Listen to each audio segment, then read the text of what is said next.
We are super lucky to have her here this afternoon, so please let's celebrate her very first SearchLove, Jenna Tiffany.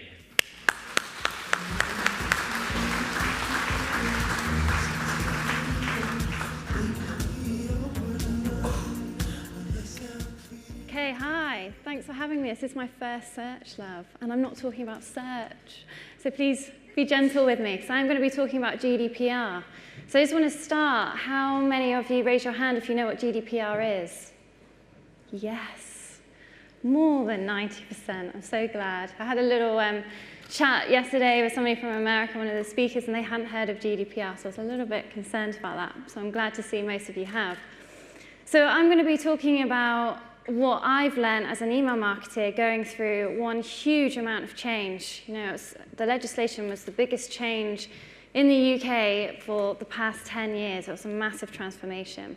So from that pain, I'm going to talk through what my top 3 learnings were and how you can move that forward in your SEO, because obviously a lot of things change all the time in every aspect of a marketer's job. So what are the things that we can learn from that? Before I do that, just a very quick introduction. So my agency works with just some of these brands that are on the screen. We provide straightforward digital marketing strategy, hence the name. I've got a couple of colleagues in the audience. And I'm also a member of the DMA Email Council. So I actually chair the Best Practice Hub, and we shape the best practice as part of the group for the UK industry. So everything I talk about is things that I've also had from brands in terms of their experience of going through GDPR and those clients that we've worked with to transform them to be compliant. So when I was creating these slides, I wanted to start by looking at, was GDPR actually even necessary? Because I think a lot of us in the marketing industry thought, do we really need this?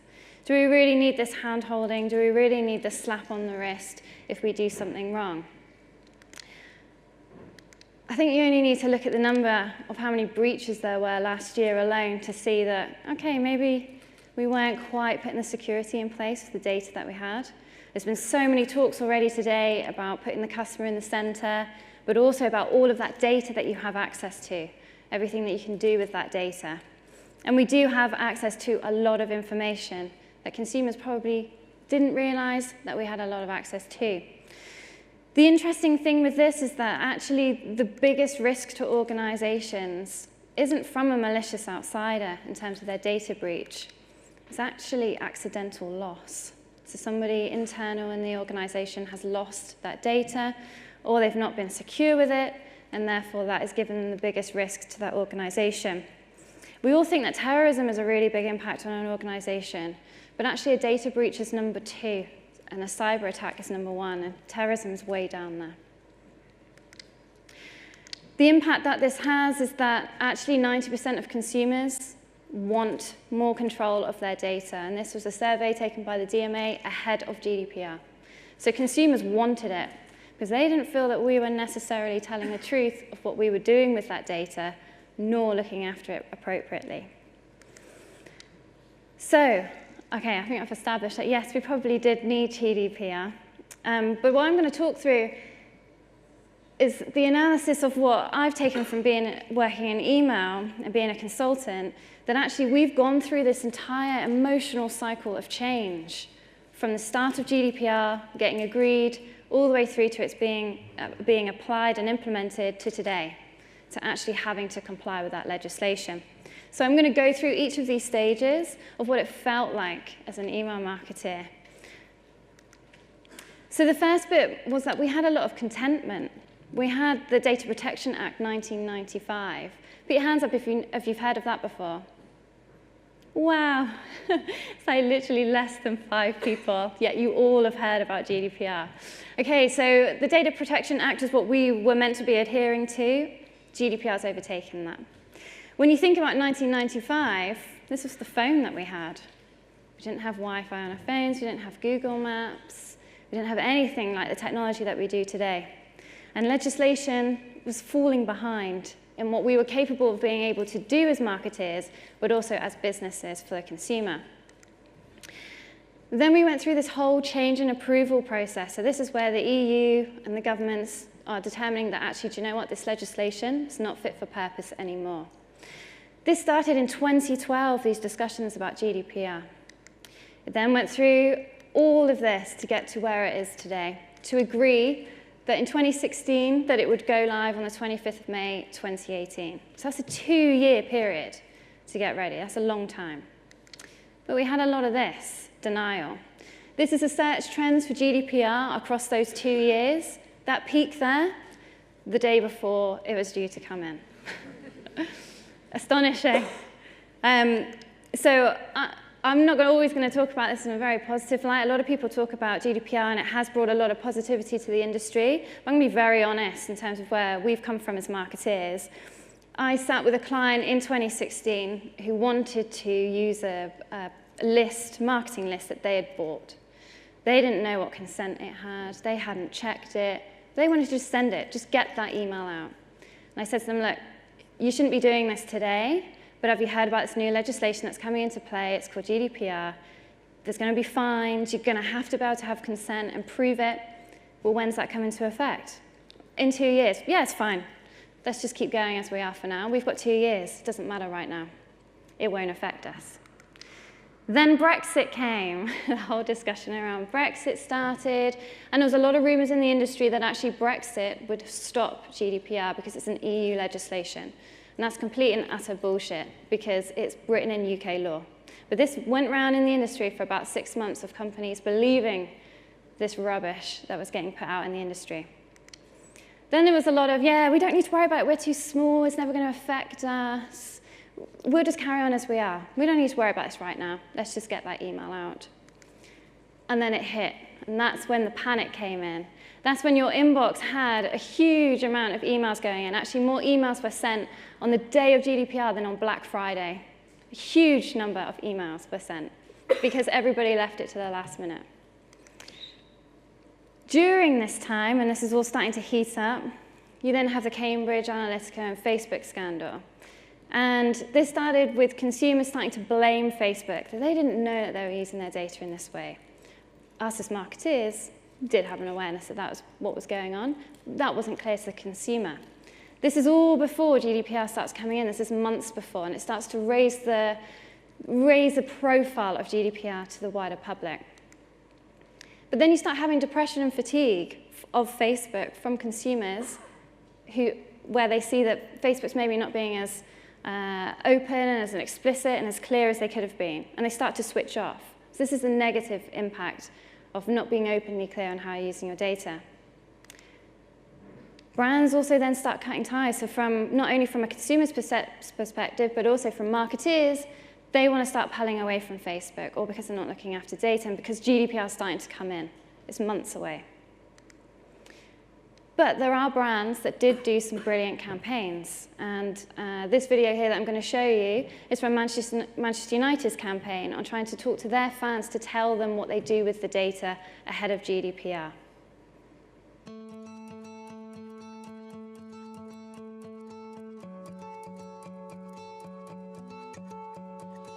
We collect your data and you provide it to us directly by signing into our website, purchasing a product, or entering a competition. Sometimes on our website, we track location and pages visited through cookies to help us to recognize you and remember your preferences. You can always clear your cookies history via your website browser. If you register with us via social login, we will take your profile details from the social network if you have consented for us to do so. We will ask you for your name, email address, date of birth and country, and a few other details depending on the form. For example, if the competition is for you to tell us the greatest Scandinavian Manchester United player ever, we will capture your opinion on that as well.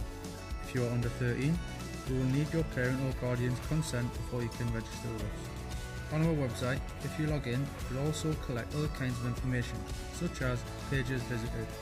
You are always in complete control over the data you share and are more than welcome to opt out or clear your cookies history. With our preference center, you are always in total control. You can change your preferences at any time and tell us the types of content you want to receive and the channels you prefer to receive communications within. We will only send you what you're interested in, and you can select the types of content you want, such as ticket availability, MUTV, or the launch of the new kit via the My Interests section. If you change your mind and decide you don't want to receive marketing from us, you can change your preferences whenever you want. We take privacy and security very seriously and have robust security measures in place. To find out more about how we use your details, please read our full privacy policy. Okay, so a company telling their customers, their fans, how they use their data isn't necessarily the most interesting topic in the world. But they actually made that really quite interactive, and they started their campaign in December 2017. They didn't leave it up until the week of, the day of. They had a really planned approach to that. It wasn't just a case of them just sending an email with a video in it. They actually did this across all of their social media channels, on their website. They really started to promote what they wanted to do with the data, what they were capturing it for, in a friendly way that the consumer would understand. So by this stage, it comes to the point where it's the week of GDPR, and you either accept it, and you do something about it, and you try to comply, or you opt out entirely. And this is where the inbox went absolutely insane. This is one of my favorite emails from Misguided. What the fuck is GDPR? Because there was just so many emails going in the inbox. Everybody was doing the same thing. I've updated my privacy policy. I need you to re-opt in. It's not really the most compelling message. But the interesting thing is not even MailChimp could predict the impact that they were going to have on their organization. They could no longer support search queries, queries on GDPR on the 21st of May. They actually had this whole message on their website before you could even log in, just with all these links to go to these guides and read them. It's also everywhere. It was on till receipts. Consumers are tweeting this all over Facebook. Their privacy policy has been updated. So consumers now becoming very aware of what this is and becoming more and more informed. There's also a number of organizations, like Unroll Me, that decided, you know what, we're not going to be able to comply with this. We're going to close up shop. And that was on the 23rd of May. Unroll Me's had a really kind of bad history with the consent of their data and selling basically access to read people's emails to advertisers that can then retarget them. And that they kind of got really caught up in that at the beginning of this year. But now they don't exist in the EU because they can't comply with GDPR. The search actually for GDPR overtook Beyonce the day before. Incredible. Higher search volume than Beyonce is insane. One day before, the ICO's website also couldn't handle the amount of traffic that it was getting last minute and was down for 2 hours. So now what do we have? A lot of this. And for a lot of you that's traveled from the States and now you're accessing international websites from the EU, you'll start seeing that you have to action all these consent boxes. And that's basically the reason for that is because of GDPR. But the interesting thing is that within hours of GDPR coming into effect, there was complaints against Facebook and Google within hours, saying that they weren't clear on how they use data, that they make you have to sign up to be able to use their services, and those are currently being investigated. But also people still didn't comply on the day that GDPR has gone live. So Ghostry sent an email to all of their subscribers saying, we've now changed our privacy policy because of the EU regulation. But what they did was they copied in everyone's email address that it was sent to. Major fail. And they didn't even realize they'd done it until a consumer had posted it on Twitter. Insane. So they obviously not a tested process. They then blamed their technology provider and didn't take responsibility for that whatsoever, but have lost a lot of customers' trust in amongst that. So we have moved through this cycle. We've moved through this cycle of denial, of trying to get ready, and now we are where we are today as the question is, has it actually achieved what it set out to achieve? I'm going to talk through that later on. So what did I learn after going through this, what was a very painful period as a consultant? Because I've been talking about GDPR for 2 years, and I'm still talking about it today. and it's already in place. And still, there's a number of brands that aren't complying. So the first thing is that how to manage and cope with change, because actually, as a marketing industry as a whole, not just email marketers, we don't necessarily cope with change very well. We see it as a restriction and not an opportunity. And that's exactly what GDPR was. It was a huge window of opportunity to build trust with your customers, whether you work in email or not. If you're, as your search marketers, you have to make sure that privacy policy is complying and actually saying about what you're tracking in a human way, in a jargon-free way.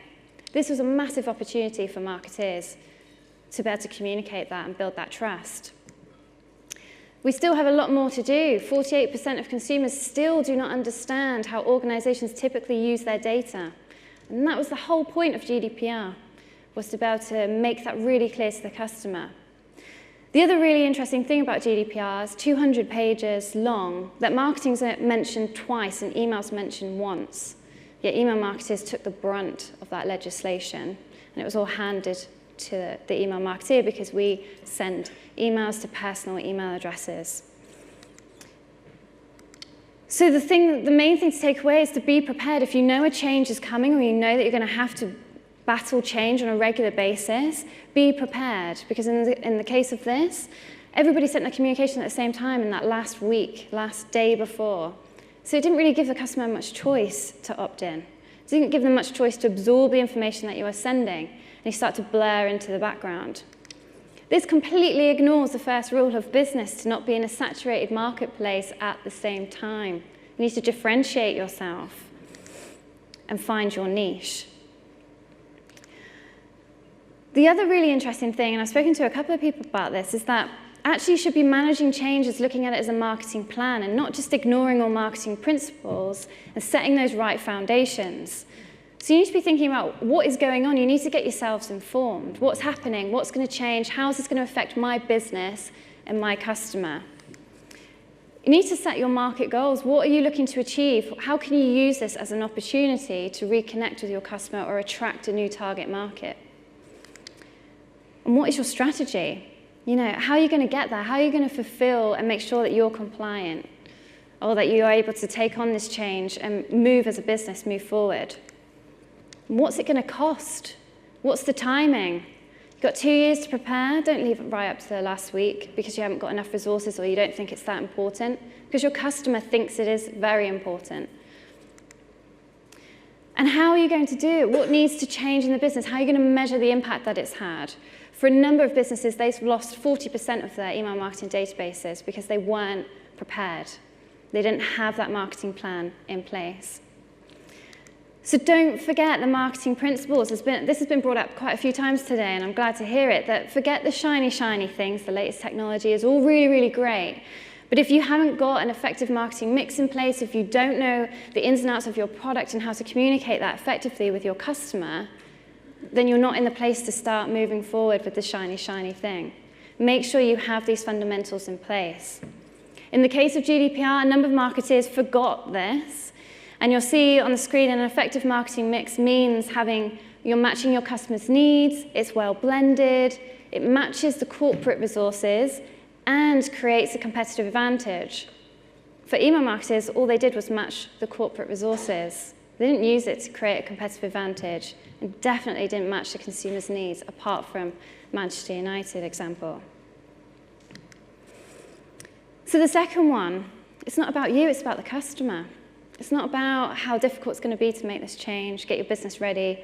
It's about that customer having faith in you, that you are now going to comply with that legislation, that they can trust you. And this goes to having a different mindset. In marketing, we take for granted how much data we actually have access to sometimes. And I just want to put this into context. If you are Gary, for example, and you want to borrow your neighbour's lawnmower, if you borrow that lawnmower, your neighbour's lending that to you in the hope that you are going to look after it, you're going to respect it, and you're going to bring it back in the same condition that it was lent to you. What they're not expecting you to do is to give them back the lawnmower looking like this, where you've completely destroyed it. You're going to piss off your neighbour, who's not going to be very happy, and they're never going to lend that to you again. And that's exactly the same context and the same feeling that consumers have about lending their data to us as marketeers. We need to have a huge mindset change and really instill trust. And the reason why this is really important is because consumers now have control. They are very informed about the GDPR and the worth of their data. So we need to respect that and make it really clear what value they're going to get from giving that to us. It's fascinating how many companies are still getting this wrong. Even NatWest, they are trying to send text messages that are marketing messages, but they're saying they're service messages. There is something called legitimate interest within the GDPR. It is not a silver bullet if you've heard it talked about in your organization. You really have to think about what your consumer's reaction is going to be to receiving that message if they're going to think that that's marketing. NatWest have gone backwards and forwards on this trail, basically saying that they don't see that as marketing, but the consumer is telling them they do. You have to be really careful with that. The other thing is that you now need to mean it. You need to cut the bullshit, basically, from your marketing. This brand sent email on the day of GDPR with a no-reply email address, saying that they are saying that your privacy is really important to us. They really care about it. This is sent on the day of GDPR, and you can't reply to this email. It's that important. Your thoughts on how they're going to be using your data. So don't come up with a snazzy headline and great content and everything else in between because it just looks like fluff. It's not real. A customer can see through this immediately, and you'll lose trust. The other thing that we're seeing more and more now is customers are increasingly looking to scrutinize us as marketers. They're looking to find a problem. They're looking to find a hole, somewhere where we've not complied, something that we've not done right, and they want to call us up on it. And there's a lot more high-profile breaches, and the reason for that is because you have to now, as part of the GDPR, within 72 hours, tell the ICO that you've had a data breach. You don't do it within 72 hours, you've got big problems, massive problems, which is now why you see it all over the news. And there will be more breaches. There's already been quite a few more. Heathrow have had a huge fine, I think it was £120,000, all because of a memory stick. Somebody had left a memory stick with a lot of data on it. It wasn't encrypted, didn't have a password. It was pure negligence of looking after customer data. Not great for Heathrow Airport. The same for British Airways. They've had a massive data breach recently. Really tarnishes the brand. You only have to look at the reactions of customers on social media to see that they're not going to forget that very quickly.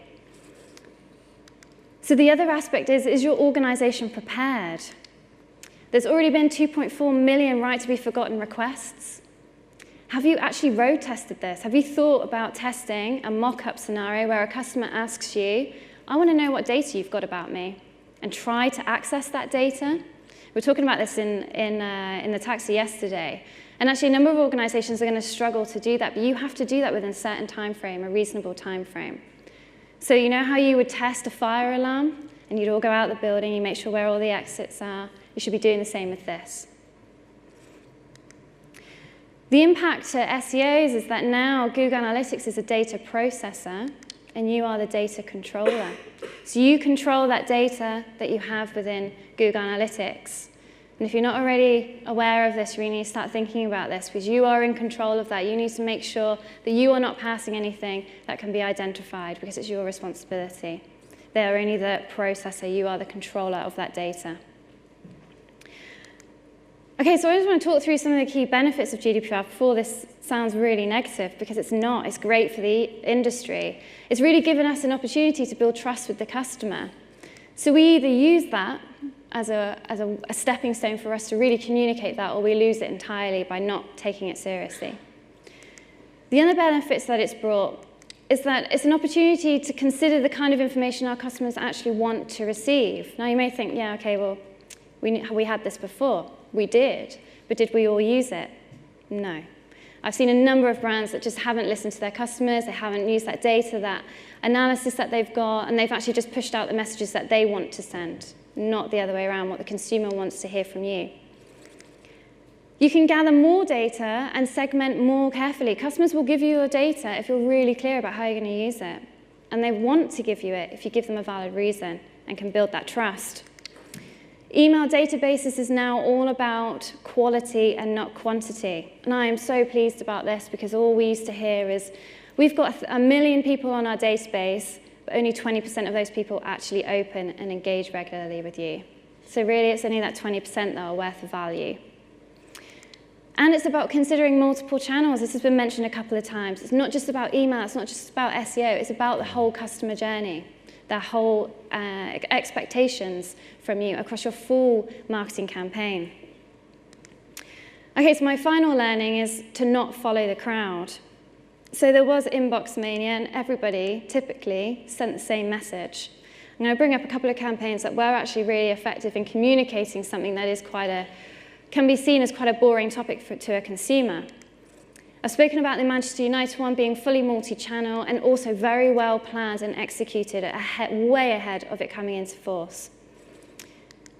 The Guardian did a great campaign where they actually took their customers on a journey, and all they sent was just about that, just trying to get them to consent, to opt in, to stay with them, to not lose them, to get that re-permission from them. If they didn't react, they didn't engage, they start sending different communications to them. And they actually sent a campaign that had leave or remain at the time of Brexit as well, so it's very topical, but it was still focused on GDPR. The biggest takeaway from this is that they didn't lose their brand voice. Yes, okay, it's a very legal topic. Don't let your legals team write it. Actually, it's a marketing campaign. It should be treated that way. Testing is always valid, no matter what the change is, whether it's GDPR or whether it's anything. You should always be testing, learning, getting those little nuggets, finding out what works, what doesn't work, and tweaking that constantly. But one of the key things is to determine what is the value. What is the value of that visitor landing on your landing page? What's the value? What are they getting from that? What's the value of sending that email communication and somebody opening it? What do they get from that? Is it useful? Is it going to help them on their journey with you? But ultimately, the GDPR hasn't actually changed marketing that much because our duty remains the same. And that is to listen to the needs of the customer and to satisfy those needs.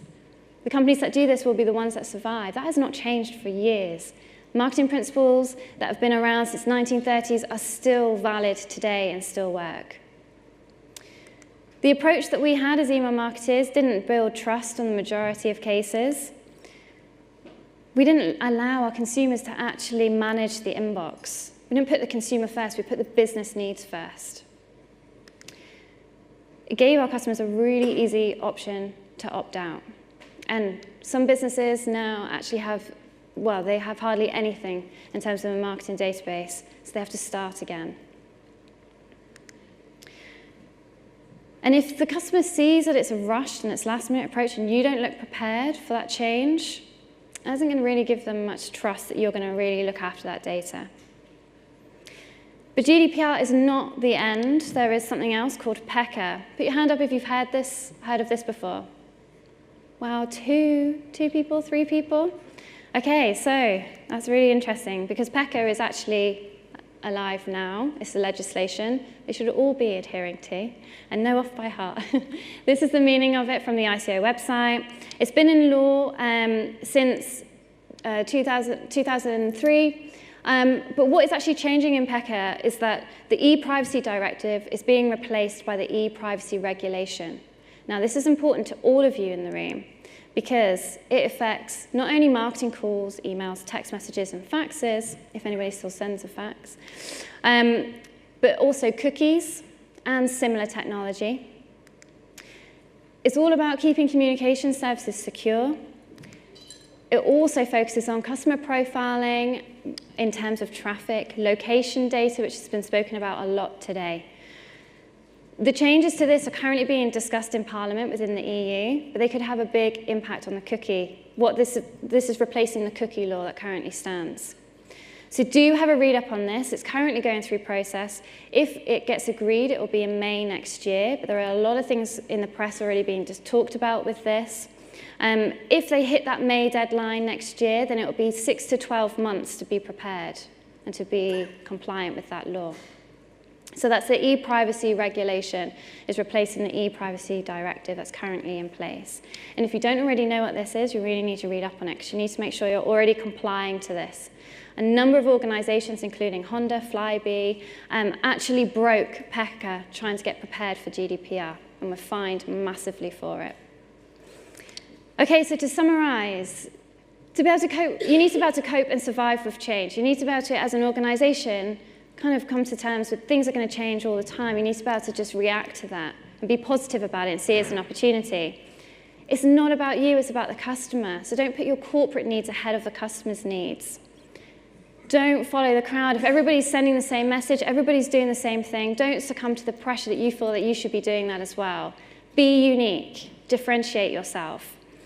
And get informed, have a look at PECA, see what's happening with the e-privacy regulation, see how that might affect you and what you're currently doing. That's all from me. Thank you very much.